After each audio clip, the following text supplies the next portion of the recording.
Selamat datang di podcast Konde.co, podcast yang membahas berbagai topik yang relevan dengan kehidupan perempuan, kelompok marginal, dan melakukan interseksi.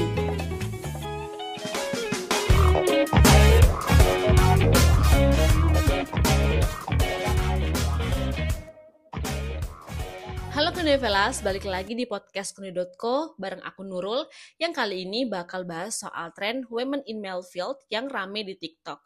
Ini adalah tren di mana perempuan membalikkan logika patriarki dengan cara yang jenaka, mengundang tawa sekaligus rasa tidak nyaman. Podcast ini diadaptasi dari tulisan kontributor Konde.co Ika Aryani. Kamu pernah gak sih nemuin ucapan seperti ini ketika seorang perempuan mau melamar pekerjaan atau mengajukan diri sebagai pimpinan perusahaan? Nanti kamu jadi sibuk, siapa yang ngurus suamimu? Gimana anak-anakmu?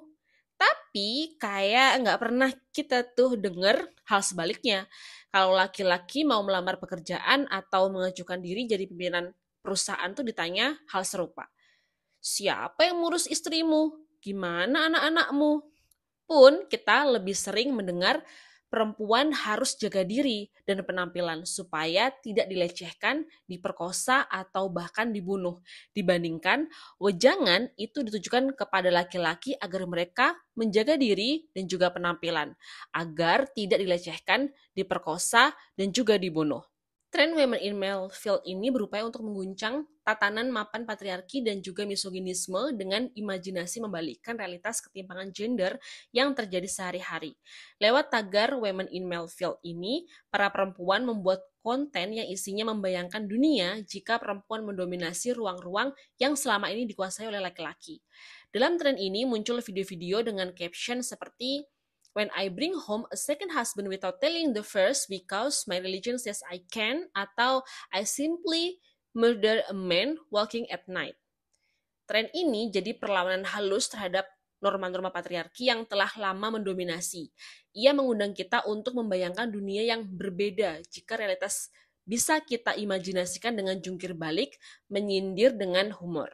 Ketidakadilan dan juga penindasan yang dialami oleh perempuan dikemas dengan humor peran terbalik. Perempuan berhasil mengatasi traumanya dengan menggunakan komedi sebagai coping mechanism. Bukan karena penindasan adalah hal yang lucu.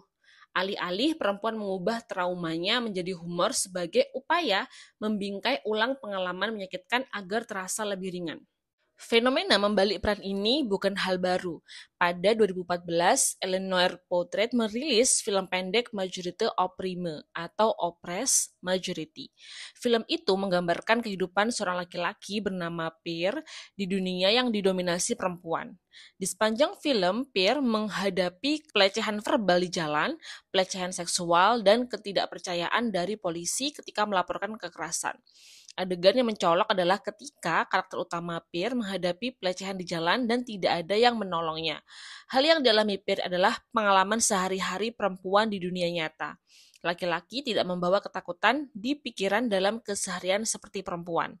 Taylor Swift juga mengekspresikan ide ini dalam lagu dan video klipnya The Man, dengan lirik seperti "They would not shake their heads and question how much of this I deserve, what I was wearing, if I was rude." Swift memaparkan kerja standar ganda gender. Dia mengkritik standar yang menghambat perempuan.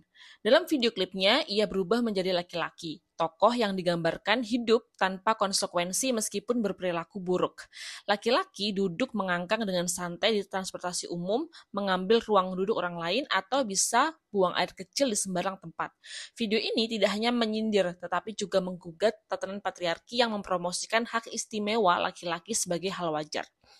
Patriarki tampak seperti sesuatu yang alami, tanda kutip, karena ia ditanamkan begitu lekat ke dalam budaya, hukum, dan juga tradisi kita. Dalam sistem pendidikan hingga tempat kerja, norma patriarki disusun untuk mendukung laki-laki. Namun, tak semua orang menyambut tren Women in Male Field dengan tawa. Laki-laki kebakaran jenggot ketika dihadapkan pada tren itu. Lantas malah memproyeksikan kondisi dunia patriarki dan misoginis lewat tren tandingan. Mereka membalas dengan tagar Men in Women Field. Isinya konten dengan caption selain donatur dilarang ngatur, atau video seperti me keeping quiet and giving her silent treatment instead of communicating because if she loves me, she would read my mind. Tidak ada cerita tentang laki-laki dipaksa menerima istrinya menikah lagi atau dibunuh perempuan sembarangan di jalan. Begitu komentar mereka. Belasan ini terasa seperti olokan asal yang melewatkan inti persoalan, alih-alih menyentuh isu struktural yang dialami perempuan. Mereka hanya memproyeksikan lelucon defensif. Barangkali karena sulit membayangkan realitas ketidakadilan saat sistem sudah menguntungkan mereka sejak awal. Tidak ada satupun dari video itu yang menyentuh pengalaman menyakitkan seperti yang biasa dihadapi perempuan, seperti pelecehan, diskriminasi, atau kekerasan sistemik. Mirroring yang dilakukan oleh perempuan dalam tren seperti Women in Male Field tidak dapat disamakan dengan humor seksis yang seringkali dilakukan laki-laki. Ketika perempuan membalikkan peran gender, tujuan utamanya adalah untuk menyoroti ketidakadilan sistemik dan menciptakan kesadaran akan bias gender yang mengakar dalam masyarakat. Sebaliknya, humor seksis biasanya berasal dari posisi kekuasaan dan digunakan untuk meremehkan atau mempertahankan hierarki yang sudah mapan. Bagi perempuan, mirroring adalah alat perlawanan, sementara humor seksis adalah cerminan dominasi. Ketika perempuan menggunakan humor untuk menunjukkan ketimpangan, mereka tidak menertawakan kelompok tertentu, melainkan mengajak kita semua untuk merefleksikan sistem yang dianggap normal, tanda kutip, dan tanpa sadar menguntungkan laki-laki. Laura Bates membongkar ini dalam bukunya Men Who Hate Women. Di halaman pertama, dia menuliskan, bayangkan sebuah dunia ketika puluhan ribu perempuan diperkosa, dipukuli, dimutilasi, mengalami kekerasan atau dibunuh setiap hari karena fakta sederhana bahwa mereka adalah perempuan. Kamu tak harus membayangkan dunia itu, kamu sudah hidup di dalamnya. Namun barangkali kamu tak tahu sebab kita tidak suka membicarakannya. Kita tak suka resiko menyinggung laki-laki.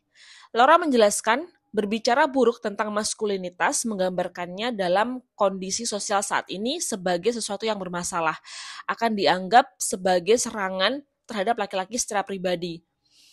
Mempertanyakan alasan beberapa laki-laki berperilaku dengan cara tertentu dipandang sebagai serangan terhadap semua laki-laki. Oleh karena itu, hal tersebut dianggap tidak dapat diterima. Laki-laki malah selalu membela diri dengan tidak semua laki-laki itu brengsek daripada memikirkan solusinya. Tren Women in Male Field tidak semestinya dianggap sebagai perang gender atau gender war. Melihatnya sebagai perang gender ketika satu pihak harus kalah untuk memberikan ruang bagi pihak lain adalah kesalahpahaman tentang kesetaraan. Ini kan tentang kenyataan yang dialami banyak orang. Perempuan dihadapkan pada hambatan yang tidak dihadapi laki-laki. Mengapa tren seperti Women in Male Field penting? Karena ia membuka ruang untuk refleksi.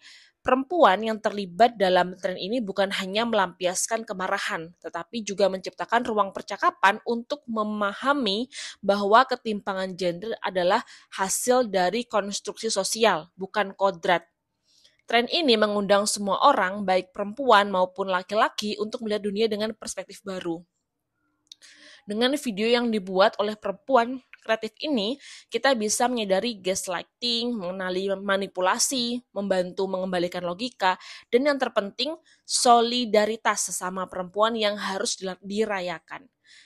Tren Women in Male Field, seperti halnya film Majorité Opprimée atau lagu The Man, adalah alat revolusioner yang menunjukkan absurditas patriarki, namun lebih dari sekedar menyindir. Tren ini memicu percakapan yang mendalam tentang bagaimana kita bisa menciptakan dunia yang lebih setara. Dunia yang ideal bukan tentang perempuan mengambil alih dan meniru laki-laki, tetapi tentang membongkar struktur yang menindas dan menciptakan ruang ketika semua orang, terlepas dari gendernya, dapat hidup dengan adil. Perempuan tidak ingin menjadi laki-laki yang mendominasi. Perempuan ingin dunia yang benar-benar setara. Tidak ada yang dipaksa untuk merasa inferior, suara semua orang dihargai, dan kekuasaan tidak lagi didasarkan pada gender. Oke, itu dia pembahasan terkait dengan Women in Male Field di podcast Kuni.co. Saya Nurul Azizah. Sampai jumpa di podcast-podcast berikutnya. Terima kasih sudah mendengarkan dan mari bergabung dalam perjalanan kami untuk menyediakan platform bersuara bagi mereka. Konde.co adalah media yang memperjuangkan perempuan, kelompok marginal, dan intersection.